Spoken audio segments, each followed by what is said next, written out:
امت کے نوجوانوں میں کیا میسج دینا چاہتے ہو؟ میں تمہارے سردار ہوں، میں تمہارے سردار ہوں. کیا سمجھے گی امت کہ جب نبی ہمارے ہی طرح ہے تو ہمیں بھی جو کرنا ہے کریں، ان کو جو کرنا ہے کریں. جب ایکول ہے تو فائدہ کیا ہوا؟ نہیں پیارے، بلیور ہوگا. نبی تمہارے کو بلیو نہیں کرتے، تم نبی کو بلیو کرتے ہو.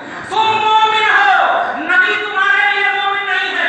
نبی اگر مومن ہے تو اللہ کے لیے ہے، اپنے اوپر والے کے لیے مومن ہے. نوٹ کرنا، آپ غلام ہو، وہ آقا ہے. اور غلام اور آقا آٹومیٹک ایکول نہیں سمجھتا ہے اپنے آپ کو، نہیں سمجھتا. ورنہ غلام غلام ختم ہو جائے گا اور آقا کی آقائیت ختم ہو جائے گی. اس لیے اگر کوئی قرآن کی آیتوں کو، میں فار ایگزامپل دیا تھا کہ قرآن کی آیتوں میں کبھی بھی لا ریب فیہ کا پہلو ہونا چاہیے. اس میں کوئی شک کی گنجائش نہیں ہونی چاہیے، ٹینشن نہیں ہونا چاہیے، اٹینشن ہونا چاہیے. ہاں، توجہ کی بات ہونی چاہیے، عظمتوں کی بات ہونی چاہیے، کیونکہ رب کا اعلان ہے. ایسے ہی حدیث کی بنیاد پر اگر آپ 20 رمضان گزر چکے ہیں اور بھی کچھ گزرنے والے ہیں، مولا اچھے سے گزار دے اور جہنم سے پروانہ، جہنم سے آزادی کا پروانہ آپ کو مل جائے. لیکن پیارے، اس رمضان کو ایک انقلابی رمضان سمجھ کر کے آج کی تاریخ سے لے کر جب تک تم زندہ رہنا، ایک انقلابی رمضان مان کر کے چلنا کہ جب بھی قرآن پر آ جائے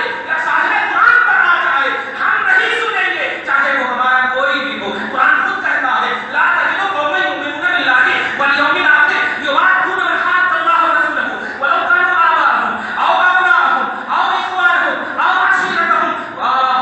کیا مطلب؟ اگر قرآن پر، اللہ اور رسول پر آنچ لانے والی کوئی بھی ذات ہو، چاہے باپ دادا کی ذات ہو، بیٹے پوتے کی ذات ہو، قبیلے کنبے کی ذات ہو، آپ مجھے چہرے کو نہیں، چہرے خدا اور جمال خدا اور جلوہ مصطفیٰ کو صرف دیکھنا ہے. اور اس بنیاد پر کوئی کمپرمائز نہیں. چاہے گھروں پر بیٹھو نوجوانوں، تب بھی نبی کی تعظیم کرو اور قرآن کی تعظیم کرو. قرآن اور صاحب قرآن کی تعظیم ہی میں اپنی زندگی کو کاٹو. اس لیے یہ انقلابی رمضان آپ کے لیے ہمیشہ کے لیے اخوت کا رمضان بن جائے، رواداری کا رمضان بن جائے، محبت کا رمضان بن جائے. کوئی بھائی اگر آپ کو زبردستی بھی کرا، حدیث میں کہتے، قرآن میں کہتے، کیا ہے قرآن میں اگر ذرا سی بھی الوہیت کے خلاف نظر آئے، ذرا سی بھی صاحب قرآن کے خلاف نظر آئے، تو سب سے پہلے کہنا ذالک کتاب لا ریب فیہ، یہ وہ کتاب ہے جس میں شک کی گنجائش نہیں. اور تم تو کتاب کے آیت کو پیش کر کے شک میں ڈال دیے ہو، مجھ کو شک میں ڈال دیے ہو. قرآن نے تو کہا تھا شک کی کوئی گنجائش نہیں ہے. ارے یہ شک کیسا؟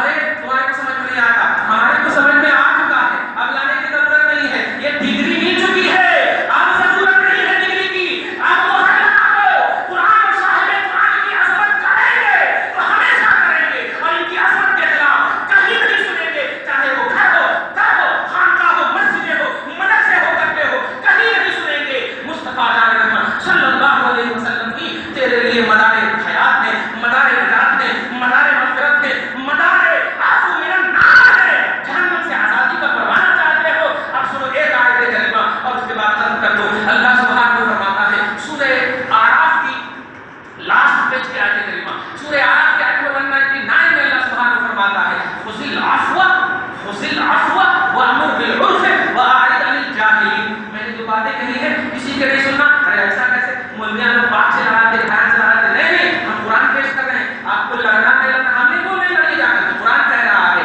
کہ اللہ اور رسول کے مقابلے میں کوئی بھی سامنے آ جائے، کوئی بھی سامنے آ جائے. پریکٹیکلی طور پر بتا دو، ابو بکر صدیق کے سامنے عبد الرحمن جو بیٹا ہے ان کا، اسی بدر میں جو ابھی 3 دن پہلے بدر میں بیٹا ان کا آ گیا، اور جب آ گیا تو تلوار نکالنے ہی والا تھا، باپ کا چہرہ دیکھا، تلوار کو نیچے کر دیا.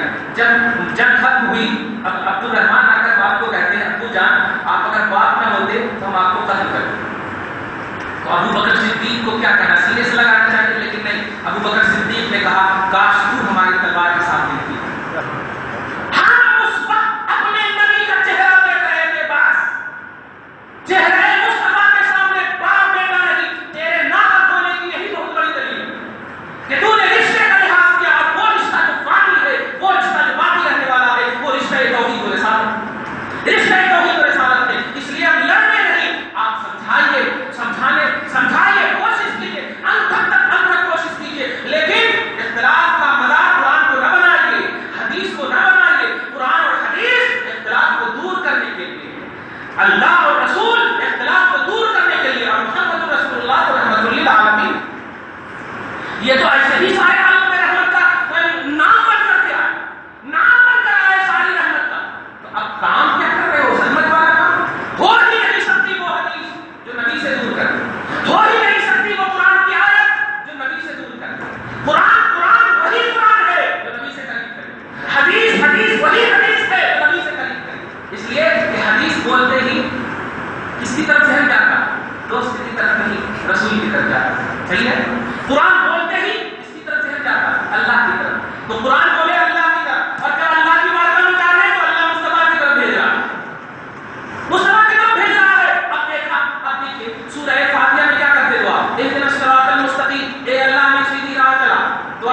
صراط مستقیم نبی ہے، صدیق ہے، شہداء، صالحین، پہلی کیٹیگری میں نبی کو لایا، نبی ہے. تو اب ترجمہ ہوگا اے اللہ ہمیں نبی کے پاس بھیج. یہی تو مانا اے اللہ ہمیں صراط مستقیم ہے، مطلب اے اللہ نبی کے پاس بھیج. اب دیکھو آپ دعا کر رہے ہیں اللہ نبی کے پاس بھیج.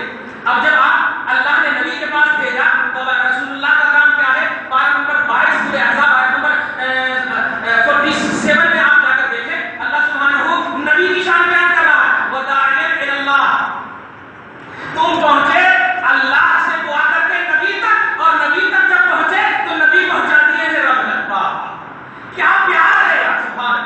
تیری زندگی گول گھوم رہی ہے تو توحید اور رسالت نبی کے پاس. رب کے پاس جا رہے ہو تو رب کہہ رہا جاؤ میرے محبوب کا بتا دو، محبوب کے پاس گئے محبوب کہہ رہا حبیب کے پاس چلے جاؤ. دیکھا تو یہ ہے آپ کی زندگی. تو کہنا یہ ہے کہ اللہ تبارک و تعالیٰ خود چاہتا ہے حبیب سے جڑے رہو، اور حبیب کے پاس جڑے رہو گے تو رب سے آٹومیٹک جڑے رہو.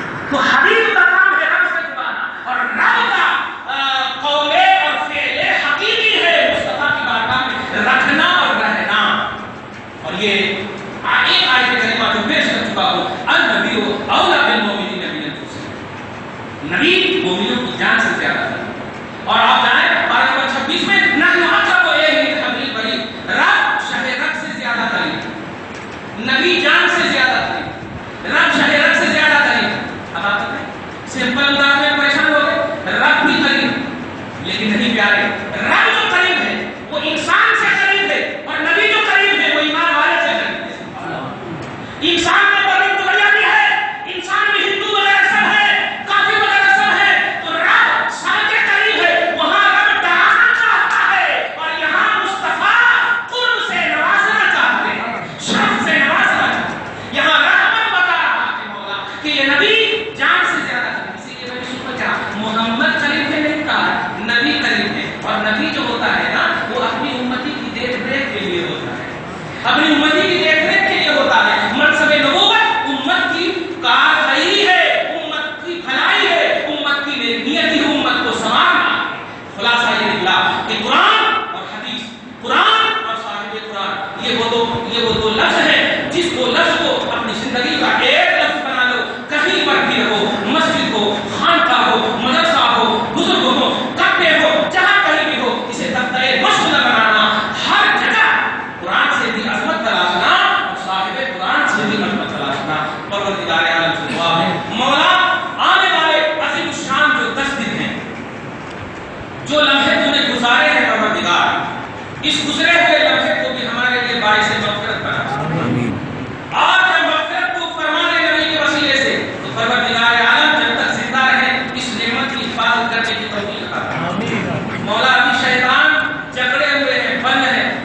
پروردگار نعمت اگر تو دے بھی دے گا تو رمضان کے بعد یہ شیطان بھول جائیں گے، نعمت چھیننے کی بڑی کوشش کریں گے، نفسانیت کے اعتبار سے، ہوائے نفسانی کے اعتبار سے، خواہشات کے اعتبار سے. پروردگار عالم اگر تو عطا کیا ہے تو اس کی حفاظت کی توفیق عطا فرما.